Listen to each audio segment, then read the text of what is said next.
Hello and welcome to this new edition of the Foojay Podcast, where we look back at the past year and what 2023 will bring us. Welcome to the Foojay Podcast, all your news about OpenJDK. Today we have a special podcast edition as we only have one guest. Ted Neward published a long post in which he reviewed the predictions he made 1 year ago and added a long list of predictions for this new year. Welcome, Ted. Can you introduce yourself, please? Hi, my name's Ted Neward, and as I say on my bio for conferences and whatnot, I'm a big geek, period, full stop. The rest is all details that most people don't care about. I've been in tech since writing AppleSoft Basic code in 1978 on an Apple II Plus, and I've been writing these predictions now for 2005, so 18 years. Each year I do a predictions post of one form or another, and I keep them all up on the blog. So if anybody wants to see how accurate I've been over the years, more than welcome to go take a look. Yeah, we definitely will add a link to the podcast show notes that everyone can review these all these predictions. I'm Frank. I'm a Java developer and technical writer at Azul, and making these podcasts out of interest. And as you say, a geek. I consider these as a quality trademark, a geek and a nerd. So I started with the Commodore 64, so it's about the same time that we started experimenting with all this technology stuff. Before we start reviewing and looking forward, what is your goal in creating these lists? Is it a challenge for yourself? Well, it's a combination of things, right? Part of it is I read a sort of a business book number of years ago, like, I don't know, a decade ago or something. I think it was called Super Predictors. And it was analyzing, people who make predictions and then looking at the people who are really good at predictions. And it kind of, gave me a sense of, I want to try this. I want to try to hold myself up to it. I'll do it, firmly in the space that I think I know a fair amount about. But the other is, very honestly, going way back, I've watched year after year all these, the Gartners and the Deloittes and so forth, and they charge just ridiculous sums of money to do incredibly vague predictions. I mean, they're almost Nostradamus-like in the sense that we predict tech will get bigger. Okay, that's not really saying we think AI will be a force to be reckoned with. I mean, it's like reading the astrology column in the newspaper, right? Mystery is due to strike your life. And you say, oh, I wonder what that could mean. Oh, my gosh, mystery has struck my life. The gullible love it and the cynical get nothing from it. I thought, let me take a pass at it. Let me see. And the first year I did it, had a couple of people say, yeah, that was kind of fun to read. And frankly, it's an opportunity. I mean, as humans, we love ceremonies anyway. So doing something at the end of the year, closing out one year, opening up the new year, it's just, it's kind of scratching an itch personally and, kind of testing myself professionally. How accurate can I be? That's part of the reason why I go back every year and look at my predictions from the previous year to see how accurate I was. If we look back at the prediction of 2022, were you happy with the results? I came in above average. Usually I'm at about 50% in terms of how I score, and I explain my scoring. I do it very simply. It's a +1, a -1, or a 0 for a given prediction. This year, I think I came out like 65%, meaning I did better than normal, which means either the predictions I made were not particularly challenging or I had, I don't know, deeper insight or better luck or something. I don't know. I mean, on the one hand, I'm happy, but on the other hand, some of the stuff I predicted was kind of sad. So like I talked about the complete collapse of the cryptocurrencies, and I've been actually saying that for a couple of years now. And lo and behold, they did. And it's not like I'm happy about it because lots of people lost lots of savings and hard-earned money and whatnot. But I'm happy that people on the whole are starting to wise up to the Ponzi scheme that is NFTs and cryptocurrencies and so forth. So I'm kind of happy, but I'm kind of not, Yeah. So it's hard to say on that particular one, but all of them kind of, mixed together like that. Yeah, there definitely some stuff happened that wasn't able to predict, like a new war in Ukraine and what happened with Oh my COVID in gosh. the last year. So yeah, a part of the technical challenges, yeah, we also have these kind of stuff. Eh? Now, if there's one thing we can thank COVID for, it's the work from home, which True. totally changed how people work, how they how you Oh yeah. cooperate with your employer. Um, you say that this will change further in this year. What do you think about that? I think what's going to happen is it's going to normalize, right? I think there are a lot of people sort of assumed that when COVID hit, we would all work from home. And then as soon as the pandemic was over, everything would go back to normal. That is to say, everything would go back to the way that it was. Mm. And what we're finding is, I mean, the pandemic lasted longer than anybody thought it would, right? I mean, with very few exceptions, most of the people, at least the people that I talked to and the articles that I read, the predictions were from 6 months out to 12 months. Nobody really predicted that. And technically, if you talk to the CDC and other medical professionals, it's still going, right? The Center for Disease Control is still recommending that people mask up. We're kind of burying that because it's not very exciting news and we don't particularly like Mm. it. But I mean, technically, the pandemic is still going on. We've just kind of said, well, we have vaccines now, we'll deal with it, You right? got used to it, yeah. Yeah, we basically have normalized the idea of, okay, you'll catch COVID every once in a while. Mm-hmm. And for the people who are, at risk, people who are immunosuppressed, eh, I mean, that's kind of collectively where we as a Western society have taken things. But going back, COVID introduced work from home. And before COVID, work from home was one of those things that was really it was the exception to the rule. Most companies, if you were going to talk about remote work, you really had to be a stalwart performer. Mm-hmm. You really had to have made your mark within the company and built all this credibility and so forth before they would consider letting you work from home. Or it was once a week, Mm-hmm. maybe twice a week. Again, if you are a really really high performing kind of individual. But COVID absolutely normalized it for almost anybody, right? Obviously, frontline workers, people who are doing, in-person services like house cleaning and so forth, that wasn't an option. But for those of us in the tech space, I mean, realistically speaking, 98% of all the technology jobs can be done remotely. I mean, Yeah. that's basically what the cloud has proven even before that, right? We don't even need people to walk the server racks anymore Mm. because we have people to do that. We call them Microsoft and we call them Google and we call them Amazon, et cetera. COVID got all of us to work from home and set up our home offices. And a lot of us said, this is not bad. I mean, yeah, I miss my coworkers. I miss being able to go out to lunch with people and so forth, but this is not terrible. And for a number of people, it solved a number of logistical issues. And don't get me wrong, I'm not saying everybody loves work from home, right? It can get very, very isolating and you can feel very, very alone, particularly if you're the only one in the apartment or in the house or whatnot. But then when the pandemic, quote unquote, was over, a lot of companies turned around and said, oh, everybody back to the office. And a bunch of people in tech said, no, why should I? I mean, Disney just this week, Bob Iger came back and said, Disney employees 4 days a week from the office. And I think what's going to happen is there's going to be an absolute flight of talent from Disney because of that. Because enough companies are going to say, particularly the smaller the company, the more likely they are to do remote, because now we know we can do it. And Mm. remote opens up a couple of things that didn't have before. Most notably, I can draw talent from anywhere in the world, Yeah. right?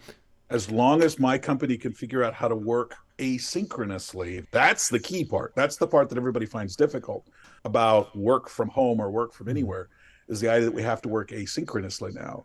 Mm. But once we figured out how to work asynchronously, once we know how to do things without having to call meetings where everybody has to be the same point on the time space continuum, now all of a sudden you've opened yourself up to getting the best talent from anywhere within a certain time zone range, right? For us in the States, we span 4 time zones. That's pretty reasonable. Europe spans 3 time zones. That's pretty reasonable.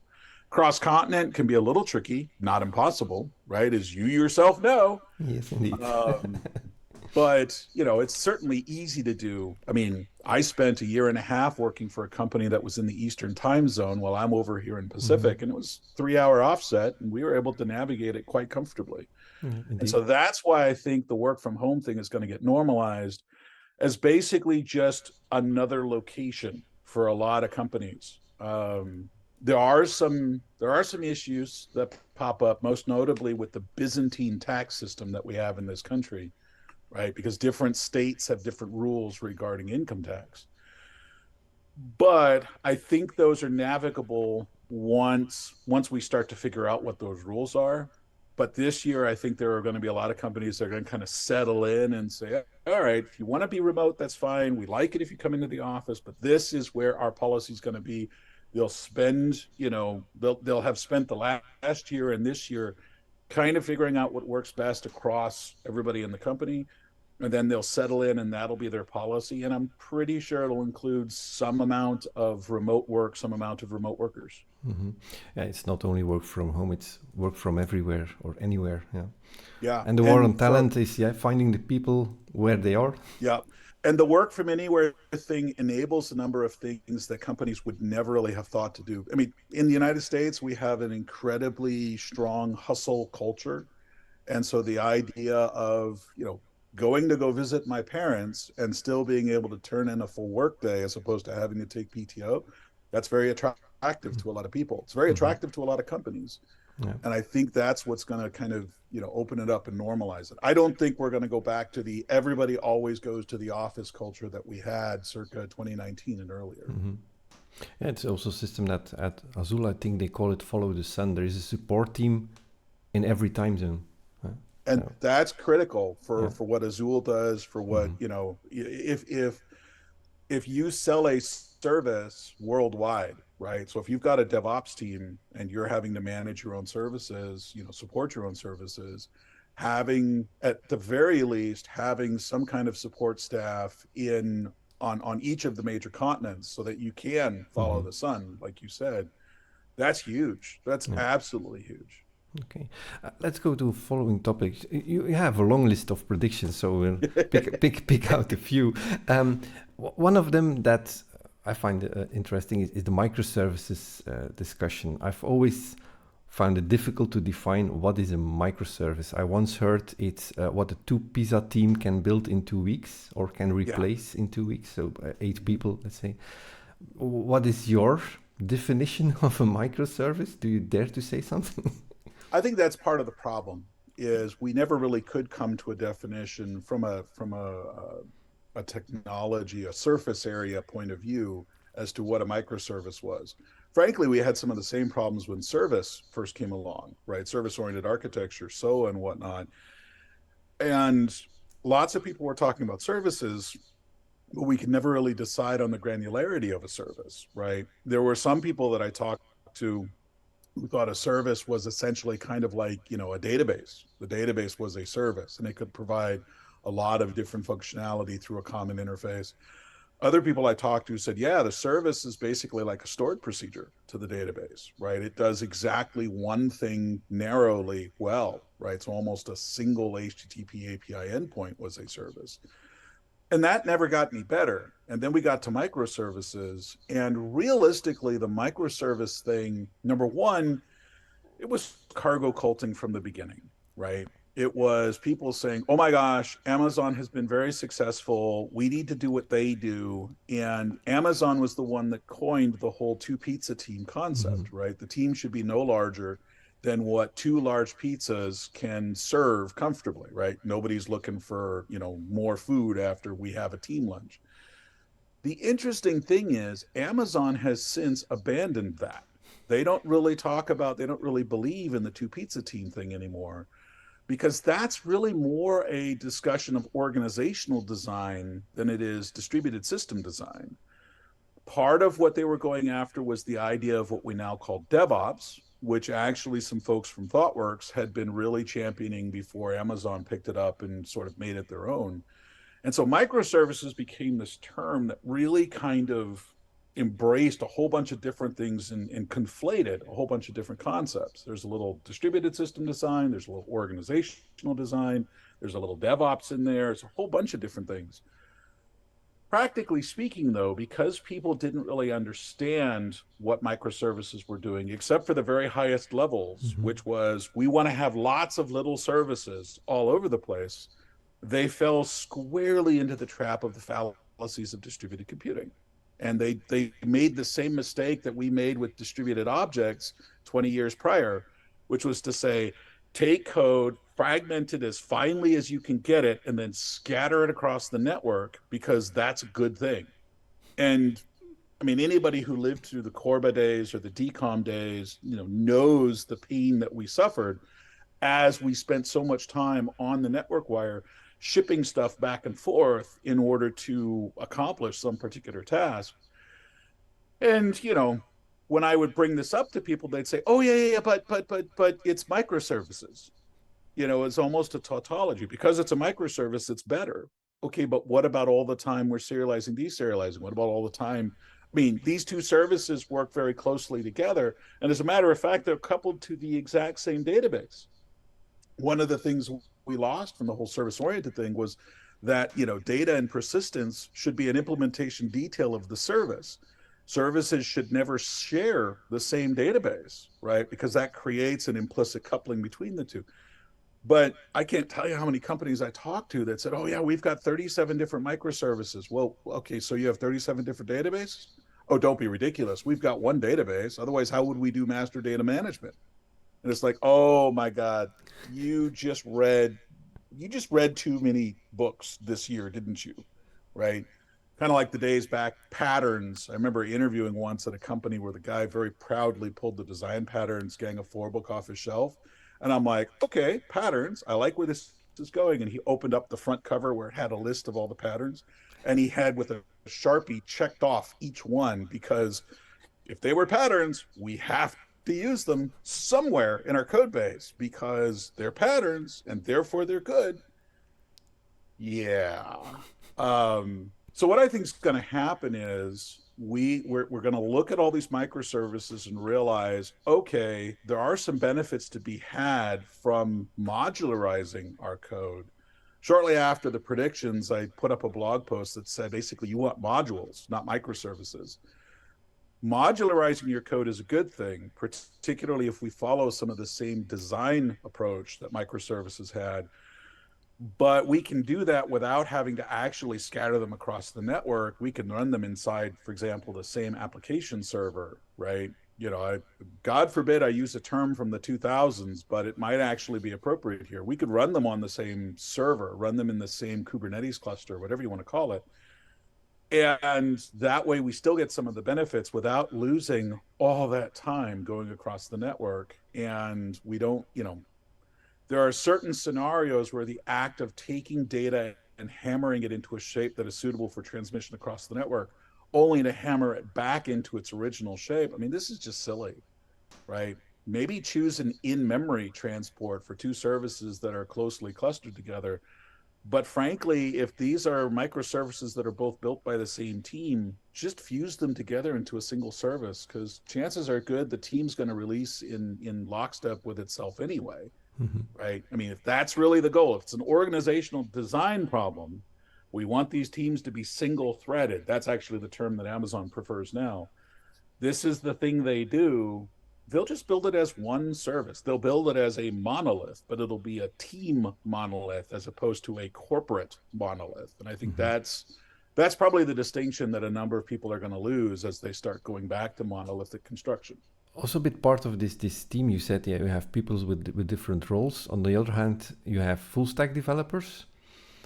I find that a very hard term. What is a full stack developer? And you say the demand for them will grow. But can you ever be a full stack developer in current technology? No. The full stack developer is a unicorn. Yeah. Because here's the thing, right? So let's roll back 5, 6, 7 years, right?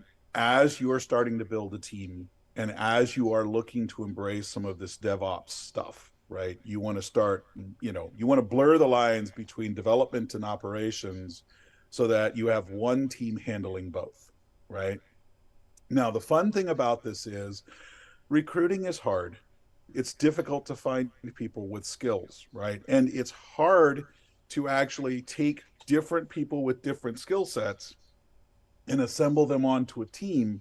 So the easiest thing for me to do as a hiring manager, particularly because most of the time I'm going to take a job description and hand it off to a recruiter and make this their problem, not mine.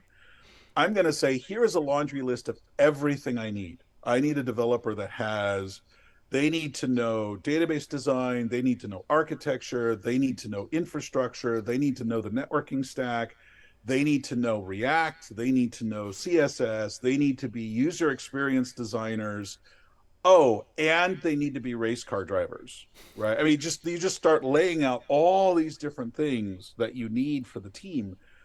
And so when people said, well, what are you trying to do? You're basically asking for somebody who is an expert jack of all trades, which by definition is a nonsense. I mean, it's just a nonsensical term. There's right? actually a meme of that with all this list of requirements, and then at the end, actually, you're asking for an IT team. You're not asking for a full stack developer. Exactly, and that's the thing, right? Whenever I see somebody looking for a full stack developer, what I see is basically an admission of defeat by the hiring manager. The hiring manager does not want to play puzzle games with their people anymore. So what they want are 12 carbon copies of the same unicorn. That's basically what they're saying, right? I want 12 carbon copies. To a certain degree, I have a certain amount of sympathy because when you look at American football, right? You need a quarterback, you need some wide receivers, you need some running backs, and they all need to have different skill sets for each of these roles. You could never take an offensive lineman and turn him into a cornerback, right, on the defense because they're just built differently, right? They deliberately have, trained their bodies differently to do different things and so forth. And professional football coaches who are paid millions of dollars a year have a hard time assembling these puzzle pieces into such a way that the whole is better than the sum of its parts. So whenever somebody says, hey, I'm looking for a full stack developer, what I'm hearing them saying is, I'm looking for somebody that has all the skills because I am tired of trying to put together teams made out of disparate parts. And frankly, I lose respect for those hiring managers that do that. It is hard. I've done it. I've put teams together from disparate parts before. And it is hard because there's always that fear that one person that has that one skill then leaves the team and all of a sudden you're high and dry. But this is partly where, as a manager, you need to go and you need to flesh out, you need to cross train, right? There's somebody else on the team who's interested in that skill. So you do a little bit of shadowing, and it takes time, it takes energy, it takes effort, it takes you away from we've got to hit that deadline over there. That's where all of our focus should be.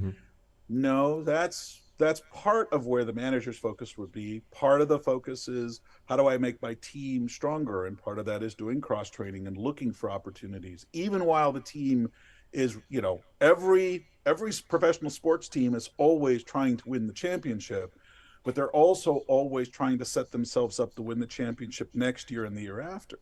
You can't abandon long-term planning and, in favor of short-term planning, et cetera, et cetera. So what I think is going to happen is, people are going to still ask for full stack developers. They're not going to find them.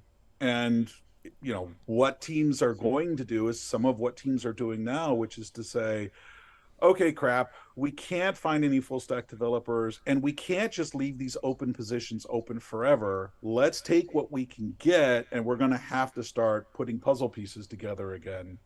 I mean, it's a thing. It's just, there's no resolution beyond that. Yeah, it's not about looking for full stack developers. It's looking for good teammates who can take over, who can learn. Yeah, I've seen this in the past. Students who just left school, who didn't have the right experience but were eager to learn, sometimes they are really the best solution. Oh, the core criteria that I look for whenever I'm looking to staff up a team is I'm looking for people who demonstrate three things. They're hungry, they're humble, and they're smart. Mm-hmm. Right? They're hungry, they want to do more than they currently do. They want to make more, they want to learn more, whatever it is, they've got a hunger inside them that's going to drive them to be more than they currently are. They're humble, meaning they are willing to admit when they don't know things and are willing to listen to people that are, that know something more than them on a particular topic or a particular area. And obviously smart, right? And here, smart is, yes, you may have some core skills, but also you're smart enough to know how to learn, Mm-hmm. right? Those are the three things I really want in a team. And so, if I'm currently working a C# project and you show me a senior 10-year veteran C# developer who's like, yeah, I'm a C# developer. I don't really care about any of those other .NET languages. C#4 was good enough for me. It should be good enough for anybody. And then you show me a 3-year Java developer who says, I absolutely love for an opportunity to learn C# and see how I will take the 3-year Java developer Mm-hmm. every time because they are hungry, humble, and smart. The other one is just smart. And one of the three is never better than three of the 3. Mm-hmm. Yeah, once you settle in technology, you're becoming outdated very fast these Pretty much. days. Yep. Okay. Yep. About fast evolving technologies, AI. What happened the last months is, of course, we know that all these things were evolving, but suddenly we had Chat GPT. What I've seen at Devox in Antwerp, they had a whole introduction movie generated with images from an AI system. It was there already for quite some time, but isn't it going very fast now? Yes and no.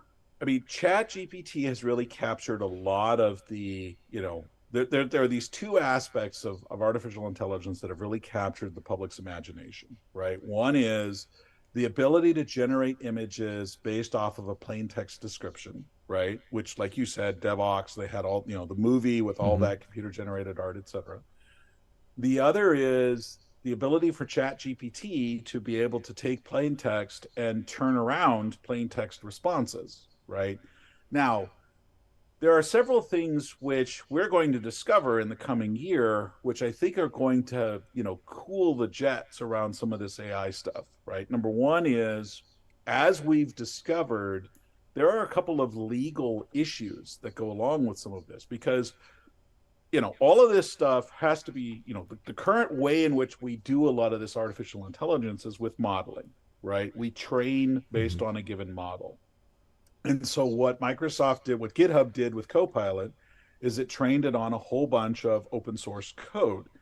What ChatGPT did is it trained it off of a whole bunch of available pros. What the image recognition DALL-E did is it trained it off of a whole bunch of existing images. And in many cases, copyright and or attribution was not preserved because it's actually pretty hard to do when you're looking at an amalgamation of all of it. This sets up some really interesting legal problems, right? Because if, for example, I decide to write a fantasy fiction novel, right, and it happens to incorporate some ideas that Wizards of the Coast introduced as part of their D&D product, I mean, if they can prove definitively that this idea came from them and they had it first and I didn't provide proper attribution and pay the proper licensing, they're able to hit me for a significant financial sum, Mm-hmm. right? Now, technically, you could argue, well, I mean, these ideas have been floating around all of human history for as long as man has been telling stories to one another. How do you prove that? Blah, blah, blah. This is where the copyright lawyers make all their money, is being able to prove or disprove that I stole the idea from Wizards of the Coast. But when we talk about these AI models, all of a sudden there's no trail. There's no smoking gun of evidence that makes it clear. And so now all of a sudden, all of the content creators, the image creators, the prose creators, the code creators find themselves on the same side because now all of a sudden, I mean, there's a lot of open source folks are like, wait a minute, we just trained Copilot, but Mhm. you're not giving anything back. And they're charging for it if you want to use it professionally. Exactly. Exactly. You're making money off of what could reasonably considered a derivative work, which violates the GPL very, Mhm. very, very bluntly, very basically, right? And LGPL, and there's some other licenses that don't care if you use, if you use this as inspiration and create a derivative work, okay, that's fine. That's up to you. Just make sure you give attribution. Creative Commons requires the attribution. There's all these different licenses with all these different terms. And Copilot was trained off of all this code without any concern for licensing whatsoever, as near as we can tell from the Mhm. outside. If there was some licensing, if it's there, none of us outside of OpenAI have been able to see it. The same thing is true of images. The same thing is true of prose. Mhm. And so while they're very exciting, right? I mean, it's really cool, right? A buddy of mine was over here at the house a couple nights ago, and while we're drinking whiskey, we're talking about Chat GPT, and he's like, "Oh my God, this is amazing." I'm like, "Yeah, but it's wrong half the time." He's like, "What?" I'm like, "Seriously, ask it to write a bio for me." So he's like, "All right, Chat GPT, write a bio for Ted Neward." And it did, and it got part of it right, the part that it lifted directly off of the bio that I use for a number of different conferences. But then it claimed that I was CTO and co-founder of a consulting company that I've never founded and never been CTO of, but worked at like 12 years ago, right?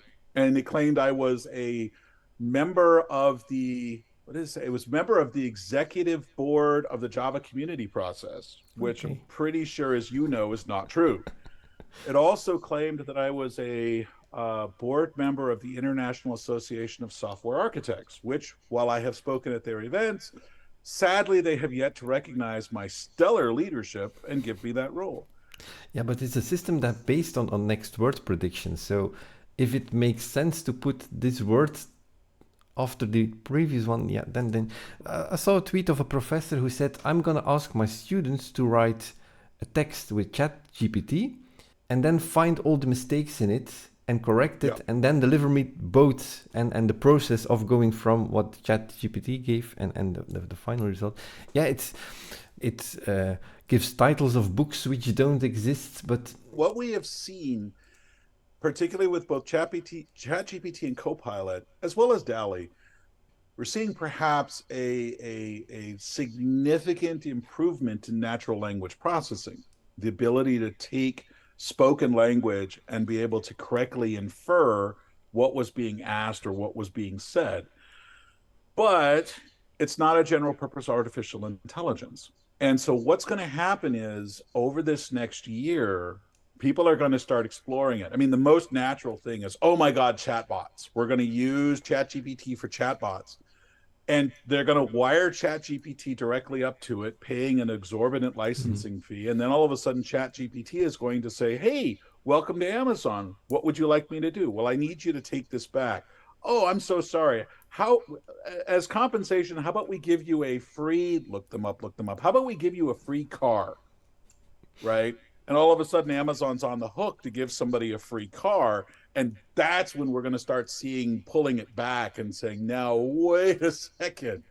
Yes, understanding what people are saying and analyzing their speech and acting very human, questions of the Turing test start to come to mind here again.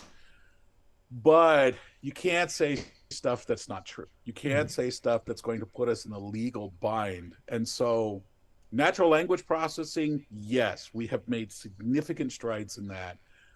But what we're going to find in 2023 is, now what do we do with it? How do we Mhm. use this stuff successfully, not to do really flashy demos, but to in fact actually make, to use this effectively within our company? Mhm. The precedent for this is really obvious. Everybody remembers IBM Watson, right? I mean, Watson went on Jeopardy, for crying out loud, and won, right? Mhm. And the Jeopardy champion of all time said, "I welcome our new robotic overlords." And then what? What happened then? Where did it Mhm. go? IBM tried very hard to sell Watson to a number of companies, but found that they weren't getting a whole lot of takers because the ability to answer trivia questions in the form of a question on a game show doesn't translate well to me trying to wrangle my enterprise corporate data, Yeah. right? And that's the part that we need to wrestle with now. For 2023 and 2024, I think you're going to see a number of folks creating some prototype projects that utilize these technologies, and then they're going to start to realize the limitations and say, oh, now we get it, right? Again, it's the classic Gardner curve, right? You know, right now we are climbing that whole peak of illusions, that whole peak of hype, and very shortly we're going to drop into the trough of disillusionment, because that's when we start to figure out what we can use it for. You could give it, for instance, some code and ask what will be the result if you're doing code reviews or if you're getting into a new project.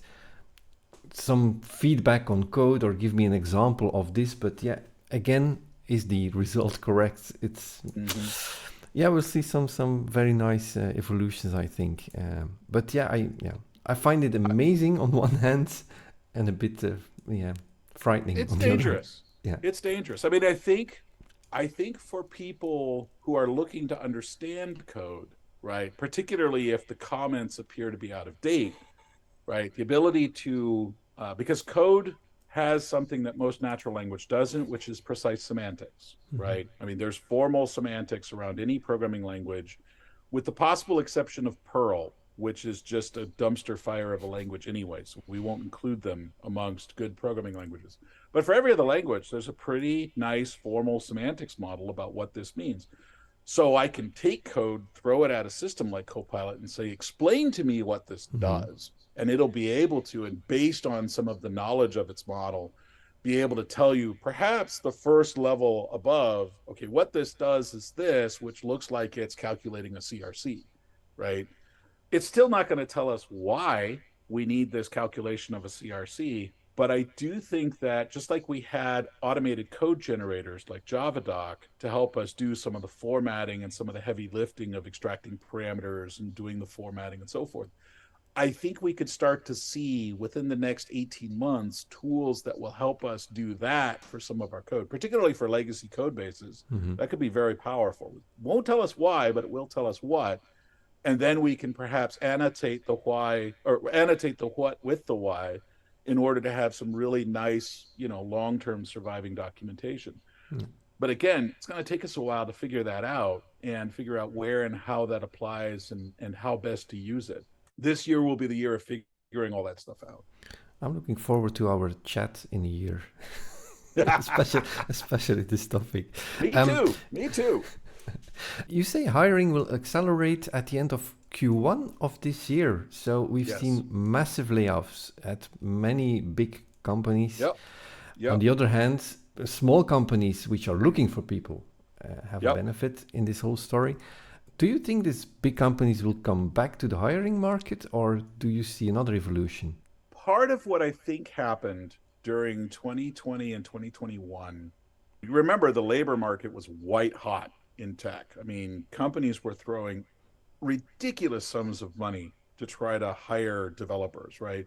It was not unheard of for employee referrals for tech jobs to be 5-digit bonuses, right? We'll give you $10,000, $15,000 if you can, throw us a candidate who makes it all the way through the interview process and gets an offer. It's here for like 3 months. That's the typical terms of a hiring referral bonus. I mean, 15 grand, right? For some people, that was 10% of their annual salary, just for, here's a friend, and get them interviewed and so forth. Companies were so paranoid, particularly the big ones, were so paranoid that they were going to be labor short, that I think what they did is they overhired. I think and the big companies in particular, they tend to have a lot of room to be able to carry a little excess weight, right? Fat, whatever you want to call it. They overhired. I think they overstaffed some of their teams and some of their departments. I think they were also over aggressive in terms of the kinds of projects they were going to do.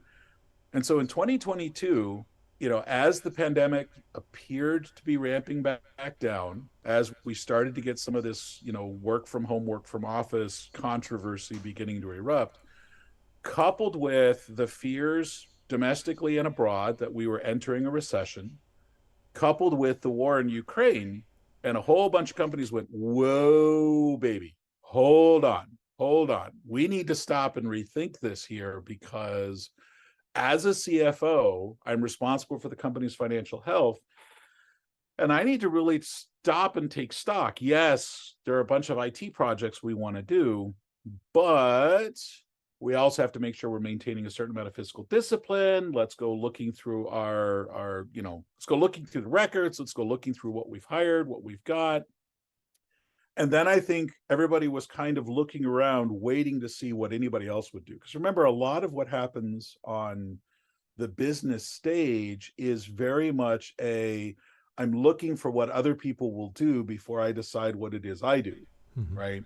And so when some of the startups, right, some of the unicorns, what I saw personally is a couple of the big startups would take another round of funding and then almost immediately announce layoffs, which is actually not uncommon, because usually when you take a round of funding, you add a couple of seats to your board. And the first thing the new board members want to do is they want to show that they are valuable. And so the easiest way to do that is to conduct an internal audit and say, oh my gosh, we need to trim costs. We need to make sure that we're running lean. That's the new hot phrase of the decade. We need to make sure we're running lean. So let's cut some of these things. And the next thing you know, we've had a round of layoffs, right?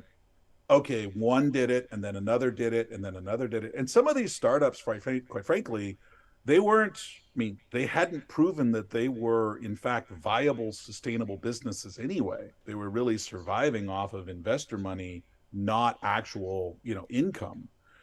And some of them got caught because the investor money kind of paused. And all of a sudden, when you can't take rounds to keep everything going, now it's not just a whoa Nelly, it's we just hit a wall, right? And suddenly a lot of people got let go.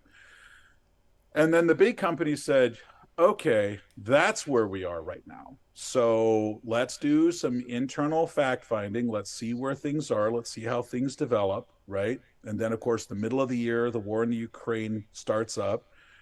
The European Union all of a sudden starts cautioning that they may not have enough gas to be able to heat people's homes. And, some of the ramifications of Brexit finally came home to a bunch of the folks in the UK, coupled with some inflation, which in many cases was due to CEOs of corporations looking to make more money, not because of any intrinsic, dangers in the market and what have you.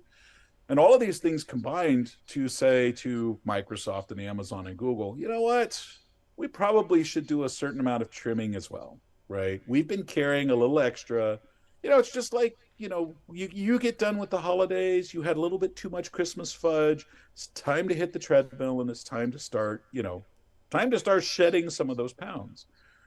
This is not to minimize anybody who was affected by the layoffs by any stretch of the imagination. But it is kind of, I think, what happened. And I've talked with some folks that I know inside of Microsoft, inside of Amazon, who have basically said, yeah, there's kind of a wait and see, but there are a lot of hiring managers who are basically saying, look, I have roles that need to be filled that couldn't be filled by the folks that we had hired. I'm waiting for the green light before I start to aggressively try to fill those roles. And enough of them have said this, and I keep watching companies that are, looking for people in new roles, both at the bottom of the org chart as well as at the top. I really think this is a momentary hiccup. I don't think we're in the middle of a recession, much less a great recession or a depression. I really think this was as they say, a market correction. And so, the holidays are always a terrible time to be looking for a job.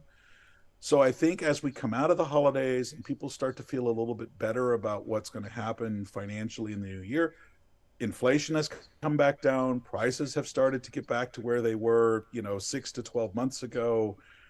Yeah, I think we're getting ready to pull out of it. Mm-hmm. And I think tech, maybe it's not going to be quite as blisteringly hot as it was back in 2022. Maybe you won't be able to get that new Porsche as a hiring bonus for signing on with a new company. But I think a lot of folks are going to be able to find the jobs if they were laid off within the last 2, 3 months. I mean, Mm-hmm. I'll be perfectly blunt. I've been looking for the past year, all of 2022, which I mentioned in the predictions. All of 2022, I was looking for my next full time role. And twice I thought I had something, and twice things sort of conspired to collapse them apart. But I've had a constant stream of conversations with folks, and it's just been bad luck in many respects that I'm not currently Ted Neward's, company name here kind of thing. And so I genuinely believe that, there is hope on the horizon, and it's never really been that far away. But when you're in the middle of the gloom, it's hard to recognize that this is just a fog and not darkness. You know what I Mm-hmm. mean? And that's kind of where I think we're at. I think Mm-hmm. by the end of first quarter, we're going to break out into the sunlight, and people are going to go, "Oh, that wasn't so bad. That wasn't so terrible." And then a couple of years from now, we'll talk Mm-hmm. about it and laugh over beers with friends at the pub because whatever, it was just a thing. Let's hope that this is a prediction that definitely will be succeeded after one Hey, year for all these people who are now looking for a job. Because yeah. the strangest, I, I was going to say funny, but it's not funny. A CEO layoff story is definitely Twitter.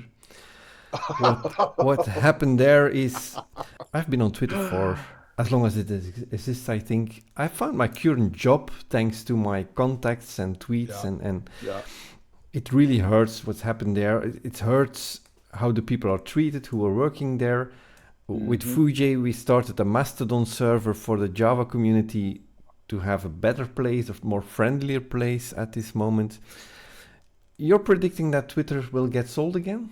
I think Elon's not going to have a choice. Mm-hmm. Remember, Elon didn't spend 44 billion of his own money, Mm-hmm. right? He got together a group of investors and used that to purchase Twitter. And we don't know who the complete group is, although certainly there have been rumors, for example, that the Kingdom of Saudi Arabia is one such major contributor and whatnot.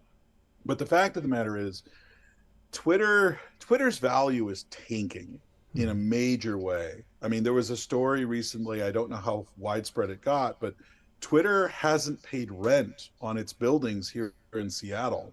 As a matter of fact, they fired all the janitorial staff, so the people working in the building have to bring their own toilet paper from home. This is not sustainable. This is in no way a sustainable model. And people repeatedly keep running into situations where all of a sudden the Twitter service is unavailable, their timeline is gone, etc. I think a lot of people expected that Twitter was going to crash overnight and that would be it. Mm-hmm. Twitter.com would be a, unresponsive domain and that's it. Everybody's gone home, the end. That's not generally how these things crater. It takes time, right? I mean, there's a lot of redundancy that the people who are there built into the network. And yeah, these pieces are going to fall apart. The technical debt is accelerating rapidly at Twitter, but it has not yet reached a point of critical malfunction, Mm-hmm. right? Will it get there? Possibly, particularly if Elon continues to be Elon, and there's no signs that he's not going to, there's no signs that he's going to change about anything. If anything, he seems to be courting more and more of the fringe right wing voice and attracting more and more people, which, quite frankly, is going to alienate more and more of the Twitter employees that are Yeah. there. But be that as it may, I mean, Twitter is not the kind of thing that you can run with 150 people out of a single office. It's too big. It's almost a utility. And in many respects, I will liken what I think is going to happen to Twitter back to what happened to Java. Remember when Java was owned by Sun Microsystems? Sun did a lot of amazing things with Java, Mm-hmm. but they were terrible stewards. They just did not know how to make money at anything, right? And there were some fears, that Java was going to absolutely crater, that it was just going to, disappear. And then I remember one day waking up and all of Java land, all of the people involved in Java were absolutely in a panic because there was a rumor that IBM was going to buy Java, that IBM was going to buy Sun Microsystems, and now IBM would own Java. And everybody thought that was a fate worse than death, right? Whether or not it would have been, I don't know. But very shortly thereafter, like within weeks, Oracle announced their purchase of Java because the Java brand had reached a point where the price was so low that somebody, in this case Oracle, said, we can't afford not to buy them. I mean, Oracle is and has been for quite some time the largest consumer of Java. They use Java to build all of their UI stuff. They use it everywhere. They've embedded it into the Oracle database since at least Oracle 8i. They are huge, huge consumers of Java. And so it made sense for Oracle to acquire Java once the price reached a point where it was like, oh yeah, we can do this out of petty cash. Not a big deal. And they did. And whether or not Oracle has been a good steward for Java, we can debate that. And that's the model I think that's going to happen to Twitter. Now, interestingly enough, there has already been an offer for Twitter. One of these other billionaires who really doesn't like Elon Musk presented Elon with almost exactly the same letter that Elon presented the Twitter board when he bought them. And basically he said, look, I'll offer you. He actually had a video of a briefcase filled with $1 billion of cash, right? Like, I don't know if these were $100,000 bills or what, but he had a video. Here is a suitcase filled with $1 billion cash, and there's 11 more behind it if you want to sell Twitter, because I don't think I don't think the current executive leadership will honor the stewardship of something that's this important. It needs to be a private company. And Elon has lost more money in this year than any other figure in history, right? I mean, his rise to be the richest person in the world was spectacular, but his fall has been even more so.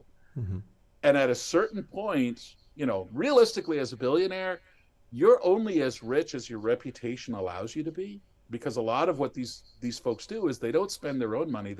They collect investors to actually help back their play that they lead, so that they have the largest share, which gives them the owning control. But you got all these other players with you.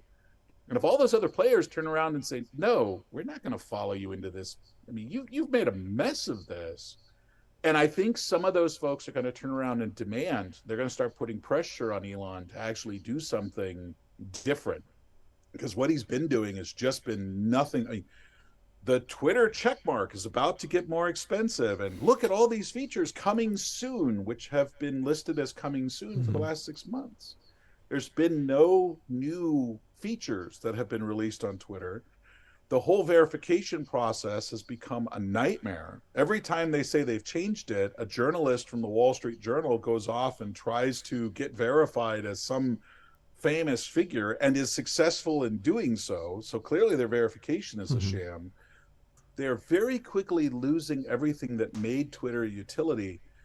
And so I think before too long, I mean, unless Elon really, really just out of sheer spite wants to be the last person to turn the lights out on a deserted building, he's going to have to sell. He's going to have to sell it to somebody. If it's not in 23, it has to be in 24, assuming there's anything left in 24.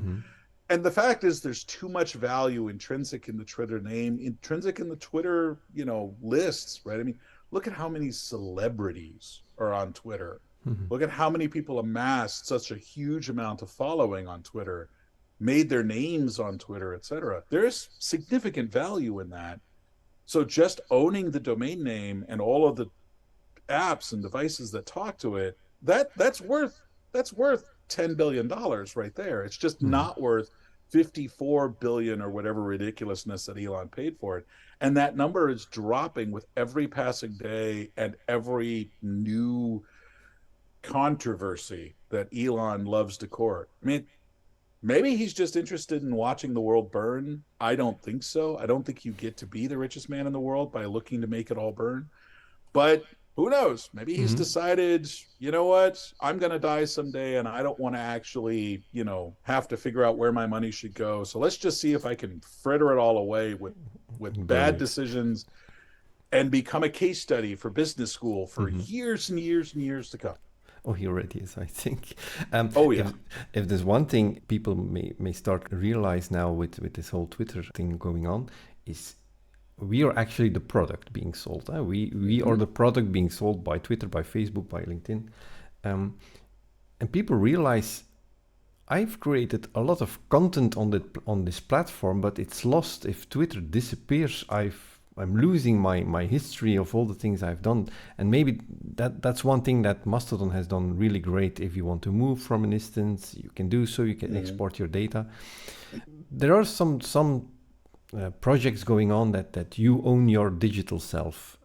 You also predict that the whole cloud ID will shift in this respect. So there are laws coming that the US is forcing companies to store US data in the US. The same goes for Europe.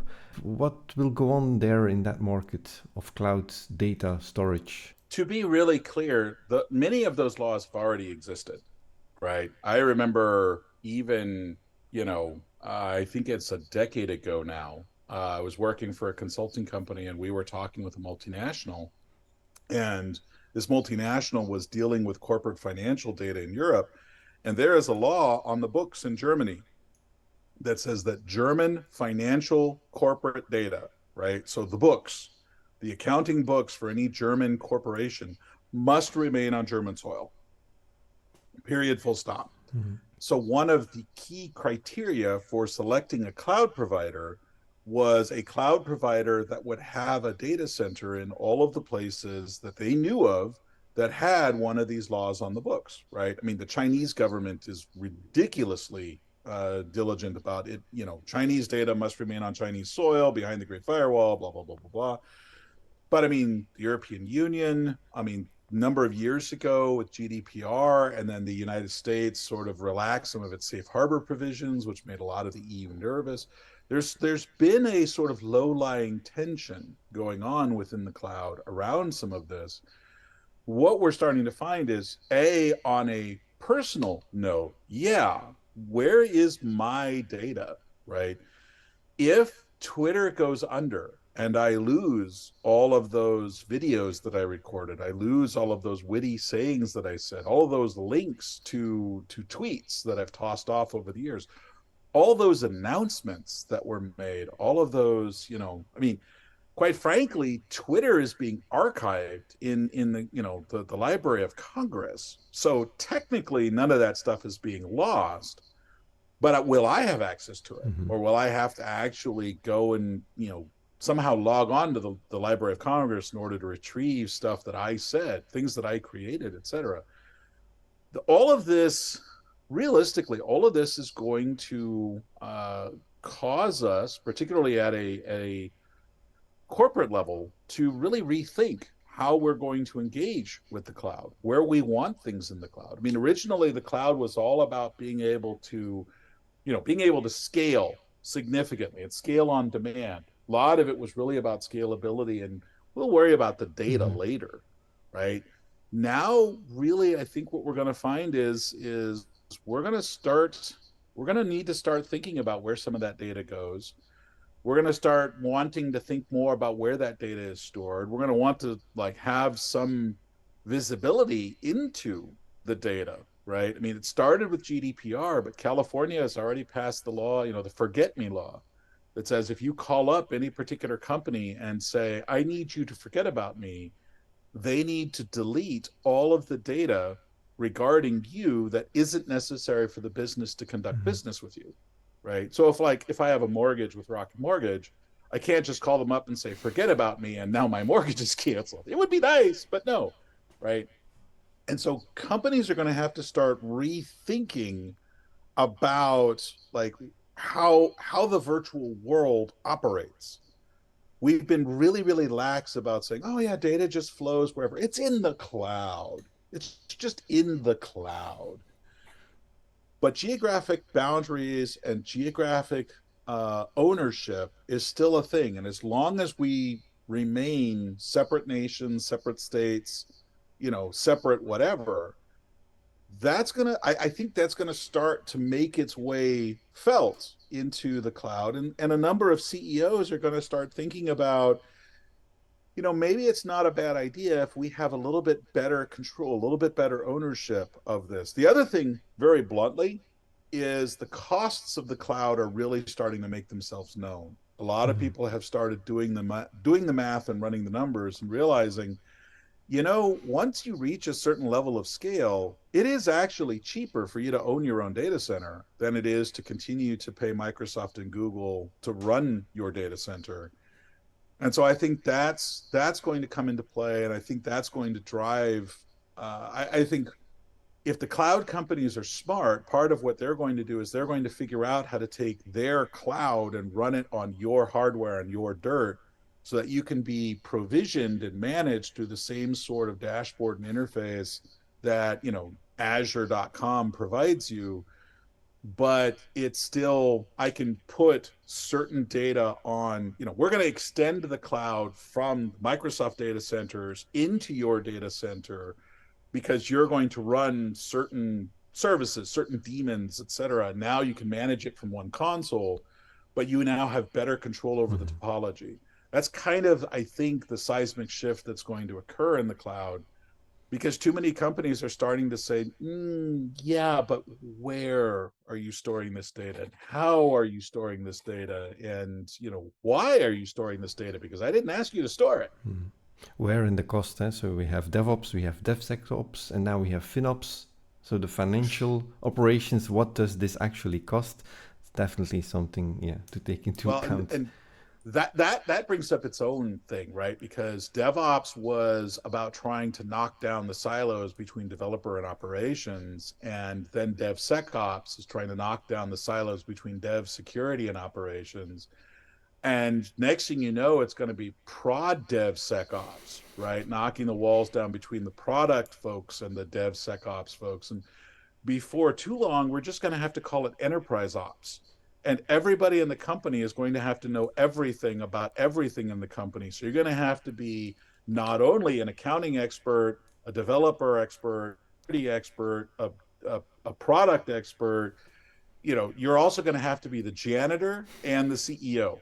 I mean, otherwise you're not a full stack developer, right? Just to go back to what we said earlier. I mean, it's getting ridiculous. And I think, I don't know if I said it in this year's tech predictions, but I do think we're going to start to see some stratification back, because as much as the ideal for DevOps is, let's knock down the walls, the barriers, the silos between dev and ops, we're just starting to realize that there are a lot of other silos that really deserve to be more permeable. The membranes need to be more permeable. We need to allow for more of this horizontal conversation. But that becomes untenable once we start adding more and more into that mix. And so, again, this is really a question of organization design, not technology. And I think that's going to be one of the realizations that the DevOps folks are going to come to, is that a lot of what they've really been pushing is an organization design methodology, not a technical methodology. And we need to extend that organizational design discussion to much further than just the developers and the operations. We are so spoiled as developers with this whole cloud idea. If we want to use this service, you just start it and then you connect it. And oh, yeah. All I need is the CEO's credit card. That's all I need. Just give me the CEO's credit card, or give me a virtual credit card, and I'll just sign up for it. And now I, as the developer, because part of the whole thing of cloud is, hey, not my circus, not my monkeys. I just want to write code, get out of my way. And if I rack up a $250,000 cloud bill, well, I mean, that's just the price of doing business. You wanted this project, CEO. So yeah, it's going to cost us $250,000 to do this project for 3 people in marketing that need this like once a year. Yeah, there's going to be a lot of rethinking a lot of this stuff, and cloud is going to have to adjust. And let's hope that this also has an impact on ecological, all this energy being burned in the cloud. That's all the crypto bros, right? And mining their coin. If we could just like take those guys and just kind of chuck them into the sun so that they get all the solar power they need to run their massive Mhm. array of GPUs and whatnot, so much of the energy problem would start to solve itself, Mhm. right? We started with this, and that's happening anyhow. So Well, they're melting down. That's definitely that's true. definitely true. This was my very personal selection of your predictions of last year and this year. Is there something you definitely want to add?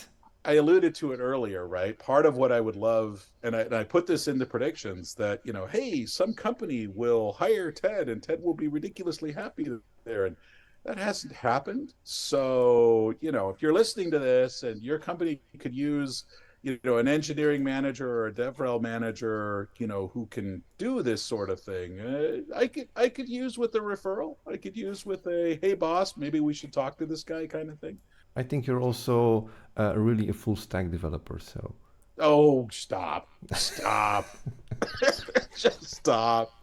Honestly, the thing that I'm kind of curious about, and I've been kind of holding my breath for a couple years now, and I think I'm starting to see some movement here, is around, we in this industry have really been looking for our next big ism, right? Our next big oriented, right? We had object oriented and functional programming came around, and a percentage of folks really kind of flocked to it, but functional never really attached itself to a problem that people need to solve on a regular basis. I thought functional and services would go together hand in glove, and if some of these functional languages would have just demonstrated how the principles of functional programming really mirror those of service programming, the functional guys would absolutely have catapulted, and we would all be embracing functional programming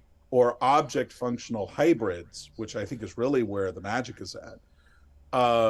We would have embraced those a long, long time ago, and languages like C# and Java would be clearly on the downslope, right? Whereas today we still see people factoring in a whole bunch of new features into it, and everybody's getting excited.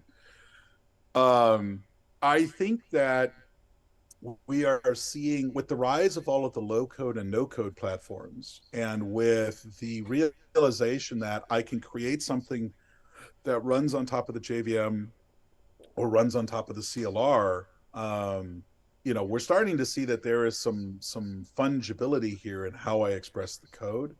I think that we're going to see some languages emerge that will start to take us in a newer, higher abstraction level direction.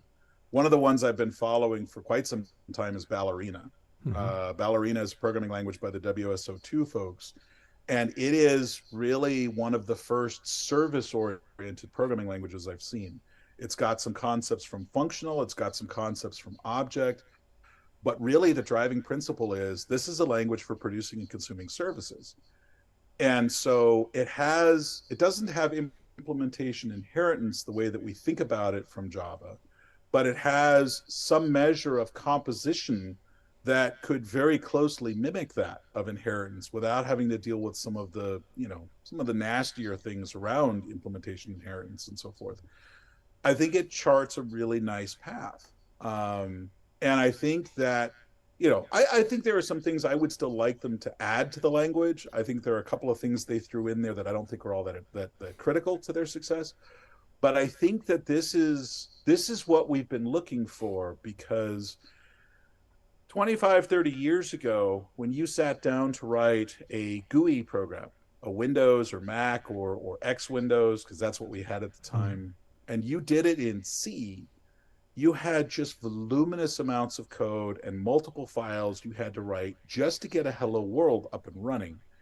And then object-oriented programming and object-oriented frameworks, MFC and OWL and so forth, came along and married those two concepts up very, very nicely against one another. So now I could do hello world in a GUI in like 5 lines of code, Mhm. right? Even today, if you do a hello world GUI in Swing, it's like 5 lines of code. The same thing I think we're running into with respect to services, and particularly building a service that ships all the way to production. If you want to do this, you use any of the stacks, Java stack, .NET stack. It's a large amount of code, a lot of it which will be scaffolded out for you, but we had those kinds of code generators 25, 30 years ago too. Getting it down to one source file and one compiler that produces an artifact that it can immediately be shipped off to production, Ballerina will actually produce a Docker image for you. Mm-hmm.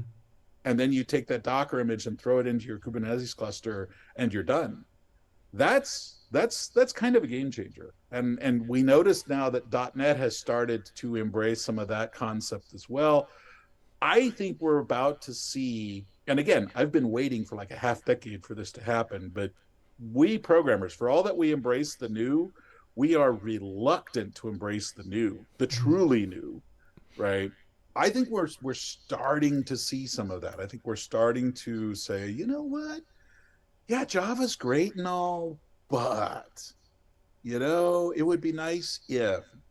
And some of this, Kotlin has made a lot of strides to achieving a certain amount, and people are like, oh, that's not terrible. That's not bad. I could do Kotlin in Java and run on the JVM, and it all just works. And is Swift, same thing over there in the iOS world. I really think that we're going to start to see people exploring new ideas in some of these languages, and that's going to kick off the next oriented, whatever it is. It'll take a couple years minimum for it to really manifest itself, but I'm hoping that 23 is the year where we really start to seriously say, is objects really the best we can do?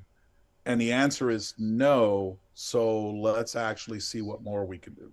Mm-hmm. That's my hope. That's my personal, private, I really want to see this happen hope. That's a very nice conclusion to this whole list of predictions and reviews. Thank you very much, Ted, for being the guest of this Foojay podcast. And thank you for listening. Keep an eye on Foojay for future articles about development and everything related to the JVM world. Give me a Foo, give me a J, give me the friends of OpenJDK.